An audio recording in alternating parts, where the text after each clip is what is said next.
इस वीडियो में हम लोग मार्जिनल कॉस्टिंग का एक ऐसा क्वेश्चन सॉल्व करेंगे जो इम्पोर्टेंट है, मैक्सिमम टाइम एग्जाम में पूछा गया है। ऐसा क्वेश्चन जिसमें सिर्फ 2 साल का आपको डेटा दिया जाता है एंड वो 2 साल के डेटा में आपको दिया जाता है सिर्फ सेल्स एंड प्रॉफिट। ना ही आपको वेरिएबल कॉस्ट दिया जाता है, ना ही आपको फिक्स कॉस्ट दिया जाता है, कुछ नहीं। एंड उसके बेस पर आपको कैलकुलेट करना होता है fix cost, variable cost, break even point, margin of safety वगैरह वगैरह। तो ऐसा टाइप ऑफ क्वेश्चन दिया है, तो सॉल्व कैसे करने का आज हम लोग सीखेंगे। देखो यहाँ पे क्वेश्चन दिया है जिसमें 2 साल का डेटा दिया है। The following particulars have been expected from the books of J traders. पहले दिया है ईयर्स 1978, 1979, फिर दिया है टर्नओवर। 78 का टर्नओवर है 20 लाख, 79 का टर्नओवर है 25 लाख। प्रॉफिट दिया है 1978 का 2 लाख एंड 79 का 3 लाख। फिर बोला you are required to calculate break even point, profit volume ratio, sales to earn a profit of ₹4 lakh and profit at a sale level of ₹30 lakh and variable cost. तो वेरिएबल कॉस्ट नहीं दिया है। ब्रेक इवन पॉइंट कैलकुलेट करना तो हमको fix cost लगता है, fix cost भी नहीं दिया। पीवी रेशो कैलकुलेट करना है तो हमको कंट्रीब्यूशन चाहिए, बट वो भी दिया हुआ नहीं है। तो फिर ऐसे वाले क्वेश्चन को सॉल्व कैसे करते हैं? तो 3 स्टेप हमको ध्यान में रखना है। स्टेप नंबर 1, जो 2 साल का डेटा दिया है उसके बेस पर हम लोग सबसे पहला मार्जिनल कॉस्ट स्टेटमेंट बनाएंगे। तो ये देखो मैंने फॉर्मेट ड्रॉ करके रखा है, हम लोग स्टेटमेंट बनाते हैं। तो मार्जिनल कॉस्ट स्टेटमेंट में पहला आएगा आपका सेल्स। तो 78 का सेल है 20 लाख एंड 79 का सेल है 25 लाख। सेल्स में से लेस होता है वेरिएबल कॉस्ट, बट आपको क्वेश्चन में वेरिएबल कॉस्ट दिया नहीं है, उल्टा वो आपको फाइंड आउट करना है। सेल्स में से वेरिएबल कॉस्ट माइनस करेंगे तो हमको मिलता है कंट्रीब्यूशन, पर वो भी हमको दिया नहीं है। कंट्रीब्यूशन में से हम लोग लेस करेंगे फिक्स कॉस्ट, वो भी हमको दिया नहीं है। हमको डायरेक्टली दिया है व्हाट? हमको डायरेक्टली दिया है प्रॉफिट। ये रहा 1978 का प्रॉफिट है आपका 2 लाख रुपीस और 1979 का प्रॉफिट है 3 लाख। आपको बस इतना ही मार्जिनल कॉस्ट स्टेटमेंट में दिया है, और इतना तो है कि इन तीनों में से एक भी आइटम आपको मिलता है तो आपका पूरा मार्जिनल कॉस्ट स्टेटमेंट कंप्लीट हो जाएगा। सो नाउ ऐसे केस में क्या करने का? तो स्टेप 1 हमने मार्जिनल कॉस्ट स्टेटमेंट बना दिया। स्टेप 2 हमको कैलकुलेट करना है PV ratio.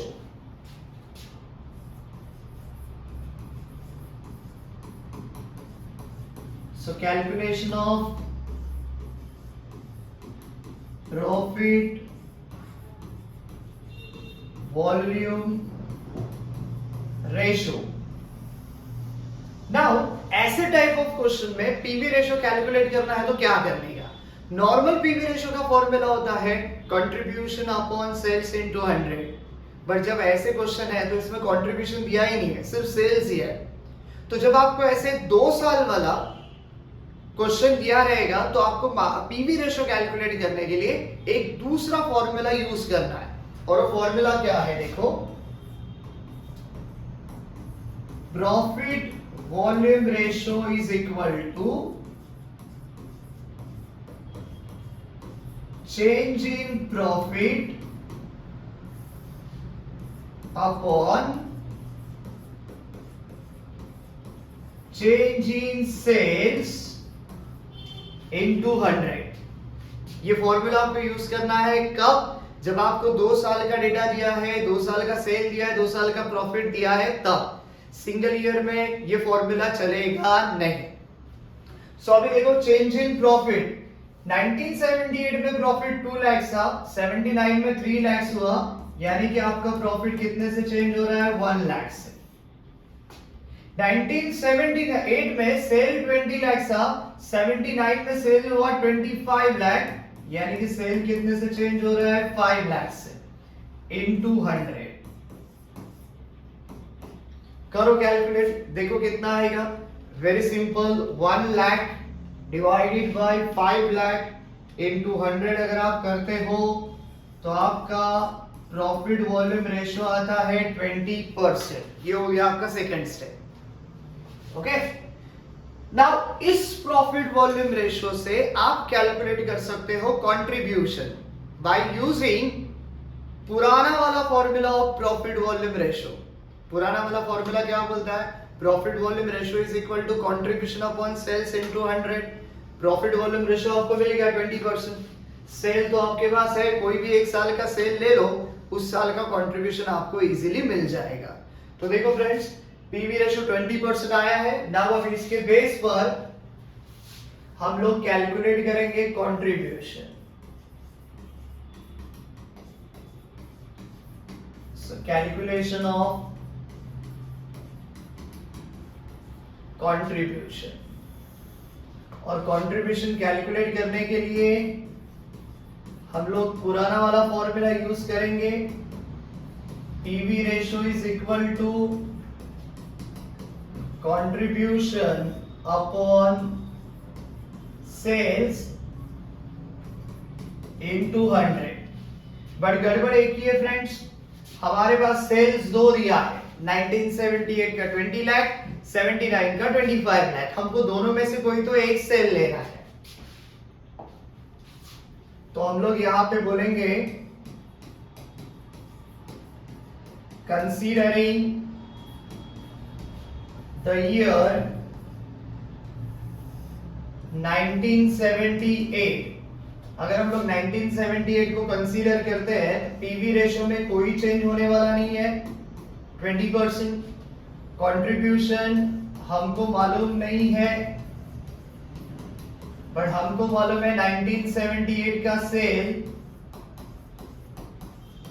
And that is 20 lakhs। यहाँ पे इनटू 100 नहीं लेना है बिकॉज ऑलरेडी हमने परसेंटेज यहाँ पे मार्क किया है। तो अभी क्या करोगे, 20 lakhs को राइट से लेफ्ट में डाल दो। So 20% into 20 lakh is equal to what? Contribution। Check करो, 1978 का आपका कंट्रीब्यूशन कितना आ रहा है। So 20 लाख का 20% करोगे तो आपका कंट्रीब्यूशन आएगा 4 lakhs। ये हो गया आपका 1978 का कंट्रीब्यूशन 4 lakhs मिल गया। तो अभी डाल दो जो हमने मार्जिनल कॉस्ट स्टेटमेंट बना के रखा है वहां पे। 1978 का कंट्रीब्यूशन आ रहा है हमारा 4 लाख। तो अभी 78 का कंट्रीब्यूशन मिल गया, तो सेल 20 लाख से, कंट्रीब्यूशन 4 लाख से, वेरिएबल कॉस्ट कितना आएगा? 16 lakhs। कंट्रीब्यूशन 4 लाख से, प्रॉफिट 2 लाख से, फिक्स कॉस्ट कितना आएगा? 2 लाख। ऐसे 3 स्टेप में आपका 78 का मार्जिनल कॉस्ट स्टेटमेंट बन गया।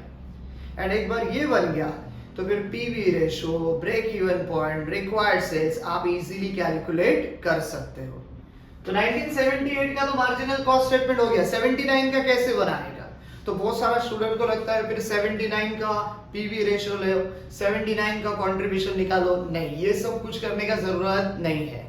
तो 79 का मार्जिनल कॉस्ट स्टेटमेंट कैसे कंप्लीट करेंगे? तो वेरी सिंपल, 78 का फिक्स कॉस्ट हमको मालूम है 2 lakh rupees. And fix cost का मीनिंग क्या है? The cost which always remain constant, चाहे आउटपुट बढ़ने दो या कम होने दो। तो 1978 का जो फिक्स कॉस्ट है 79 का भी सेम रहेगा, दैट इज 2 lakhs। तो प्रॉफिट 3 lakhs है, फिक्स कॉस्ट 2 lakhs है, तो आपका कंट्रीब्यूशन कितना आएगा? आपका कंट्रीब्यूशन आएगा 5 lakhs। जब आप उल्टा जा रहे हो तो साइन रिवर्स होगा, फिक्स कॉस्ट लेस होता है, रिवर्स जाओगे तो आपको प्लस करना पड़ेगा। Sales 25 lakh, contribution 5 lakhs, variable cost कितना आएगा?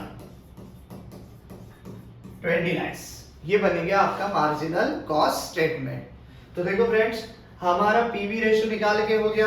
फिर यहाँ पे आपको पूछा है क्या कैलकुलेट करो? Variable cost. वेरिएबल कॉस्ट भी हमारा हुआ 1978 का 16 लाख, 1979 का 20 लाख। दो आंसर हमारा इसमें से कंप्लीट हुआ।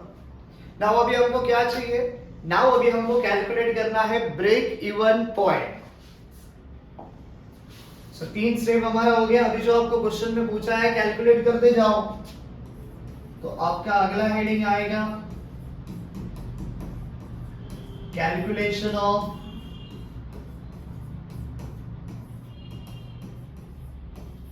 Break even point.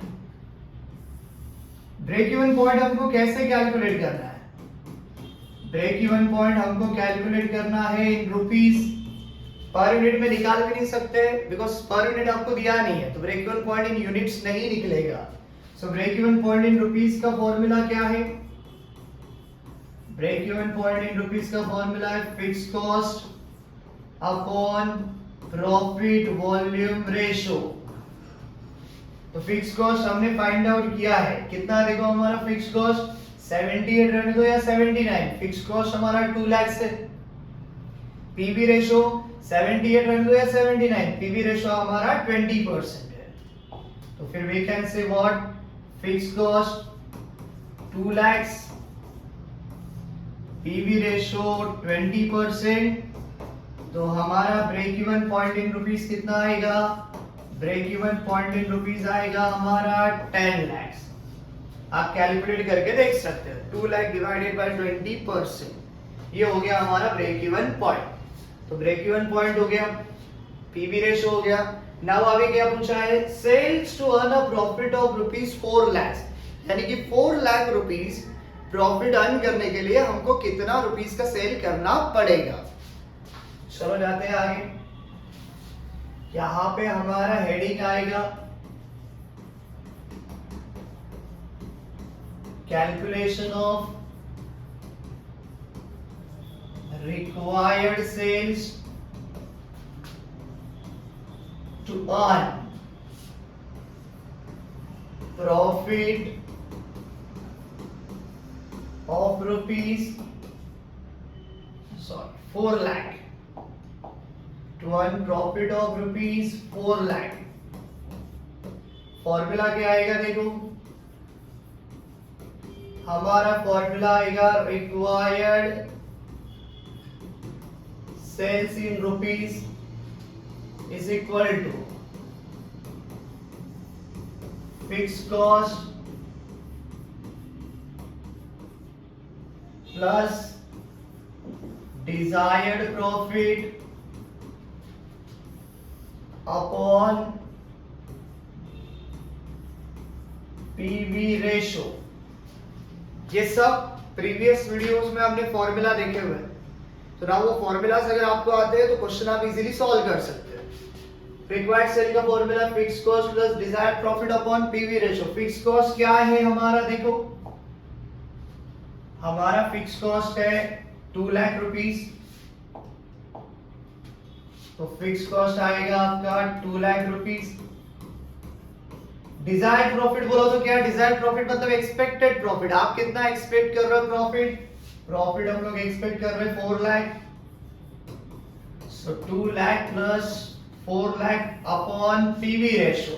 PV ratio कितना है हमारा, पीवी रेशो है हमारा 20%, तो करो calculate, 2 lakh plus 4 lakh upon 20%, हमारा आंसर आएगा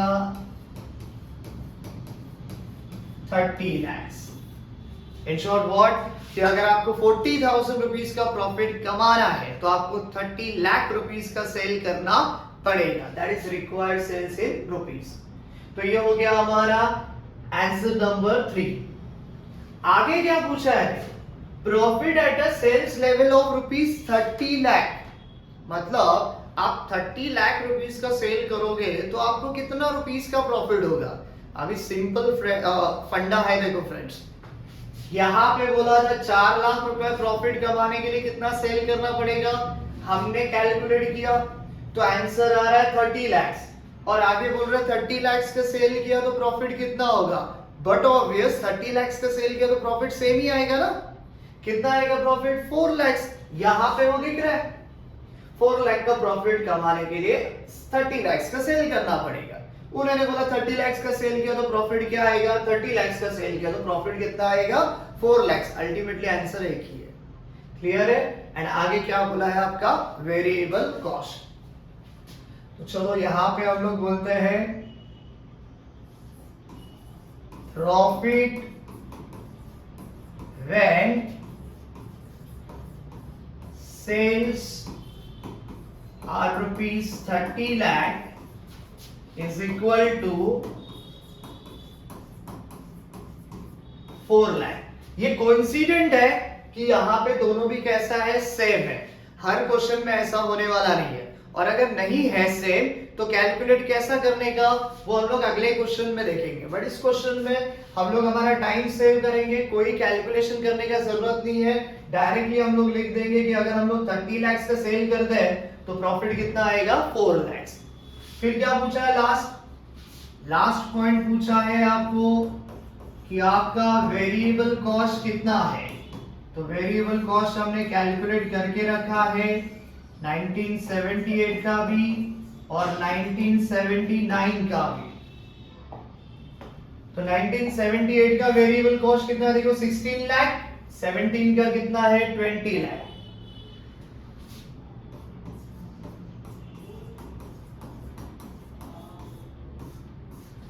$79 का है 20 लाख। ये हो गया आपका आंसर। जस्ट पहला 3 स्टेप आपको संभलना है, आगे का तो सब नॉर्मल है। एंड बहुत सारे क्वेश्चंस का शायद आपने ऐसा प्रैक्टिस किया भी रहेगा। बट अगेन मैं बोल रहा हूँ कि जो फॉर्मूला वाला वीडियो हमने इसके पहले अपलोड किया था, वो अगर आप अच्छी तरह से करते हो तो मार्जिनल कॉस्टिंग का कोई भी क्वेश्चन एग्जाम में आता है तो आप उसको इजीली सॉल्व कर सकते हो। तो फ्रेंड्स, ये टेक्निक अगर आपको समझा रहेगा ऐसे कैटेगरी वाले क्वेश्चंस को सॉल्व करने के लिए, तो हमारे चैनल को लाइक करो, सब्सक्राइब करो, शेयर करो। Thank you very much.